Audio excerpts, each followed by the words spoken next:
Ecology. Organisms constantly interact with each other and with their environment.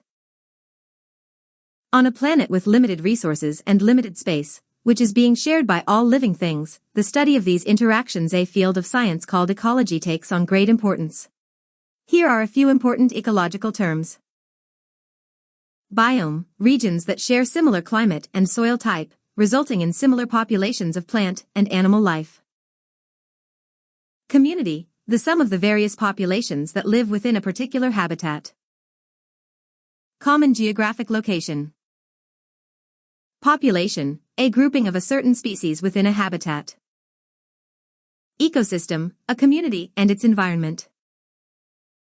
Predator, an organism that utilizes other living organisms as its food source, but does not live in or on its prey. Prey, a living organism that becomes a food source for another living organism. Parasite, an organism that lives in or on another living organism, the host, and obtains the nutrients it needs from the host's tissues. Symbiosis, a mutually beneficial relationship between two or more species, which causes them to maintain close and continuous contact. Biomes and ecosystems. Ecologists have divided the life-sustaining areas of the planet, which together make up the biosphere, into 7 biomes. 1. Tundra, with permanently frozen soil. Plant life on the tundra consists of short-rooted plants and shrubs. Located in the northern portion of the northern hemisphere, tundra is a region of vast plains, short summers, and long, brutal winters. Animal life includes bears, reindeer, wolves, and other rugged species. 2. Taiga, coniferous forest located to the south of the tundra. Taiga contains coniferous, or evergreen, trees. Although the winters are not as extreme as in the tundra, they are long and severe. Animal species include bears, elk, rabbits, and many others. 3. Deciduous forest, located south of the taiga. These forests contain leafy trees. The milder climate allows for 4 distinct seasons. Animals such as deer, raccoons, squirrels, rabbits, and fox live here. 4. Savanna. These grasslands exist in a wide belt that includes the Midwestern United States, Africa, parts of South America, and the massive central plains of Eurasia. There are few trees, and rainfall is unreliable. Animal species include a variety of grazing and burrowing animals such as gophers, moles, snakes, hawks, antelope, giraffe, lions, and elephants. 5. Tropical rainforest. This is a region of extremely high humidity, rainfall, and temperature. Dense vegetation extends from the forest floor to the tall canopy of trees and vines. Tropical rainforests are found in the mid-latitudes surrounding the equator in Central and South America, Africa, and also Southeast Asia.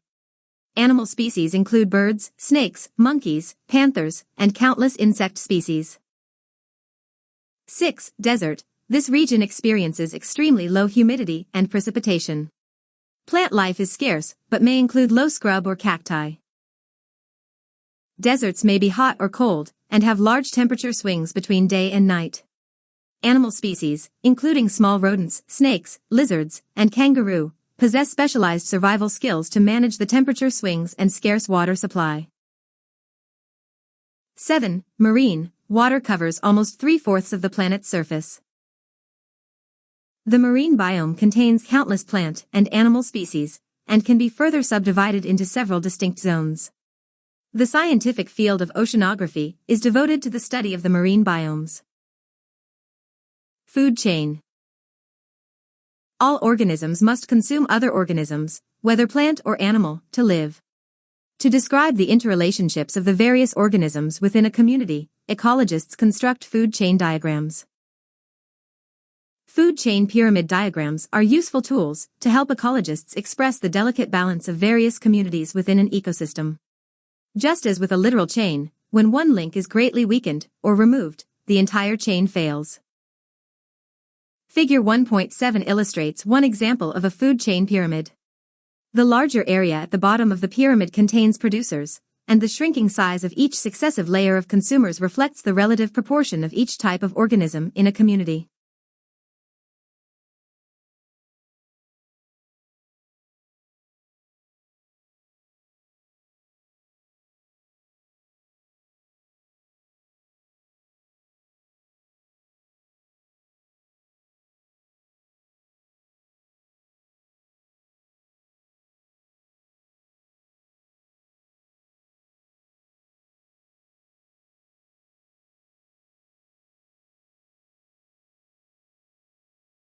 Producers make their own food.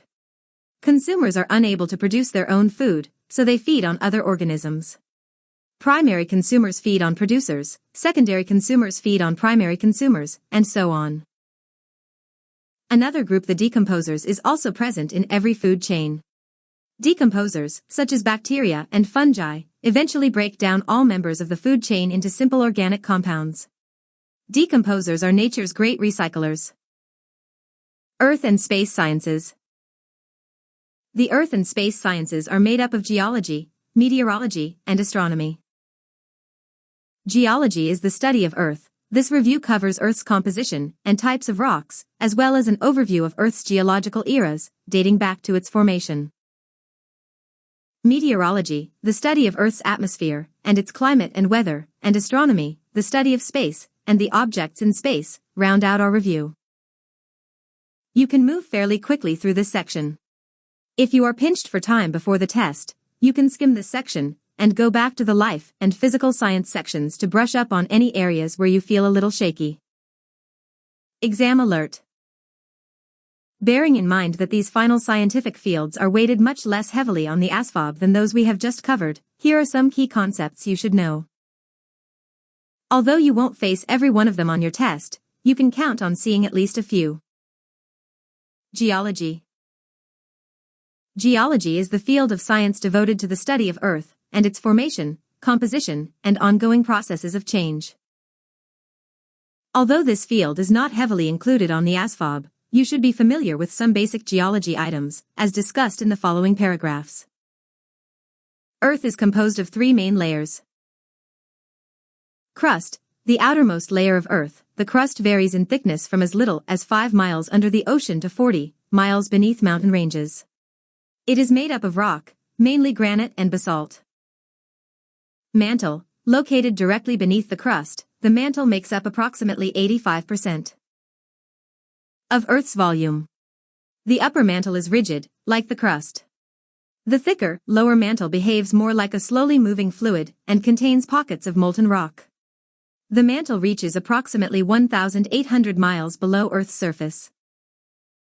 Core, the center of Earth is made up of nickel iron. It has a fluid outer layer, the outer core, and a solid inner core. The outer core is continually in motion and generates electrical currents. The core is also responsible for generating Earth's magnetic field. It is approximately 1,400 miles in diameter and represents about 1/3 of Earth's mass. The crust consists of three major types of rocks, which geologists have classified according to how those rocks were formed. Igneous, formed by cooling lava, the name for magma that reaches Earth's surface. Sedimentary, formed by the compacting and cementing together of sediment, small rock, mineral, and even organic particles. Metamorphic, formed by the transformative effects of extreme heat, pressure, or chemical action on existing rock. By analyzing rock deposits and fossils, geologists have been able to establish a timeline to trace Earth's development from its formation to the present day. The following list highlights this timeline. 1. Precambrian era, 4.6 billion to 570 million years ago. Beginning with Earth's formation, this era was marked by violent volcanic activity and mountain formation. Primitive life forms date back to this period, but few fossil records of this life survive. 2. Paleozoic era, 570 million to 245 million years ago. Continents were formed. Fish, amphibians, reptiles, and land plants emerged. 3. Mesozoic era, 245 million to 66 million years ago. Dinosaurs lived and became extinct, along with a number of other species. 4. Cenozoic era, 66 million to present. Many species of mammals have developed and flourished during this period, during which the last ice age ended.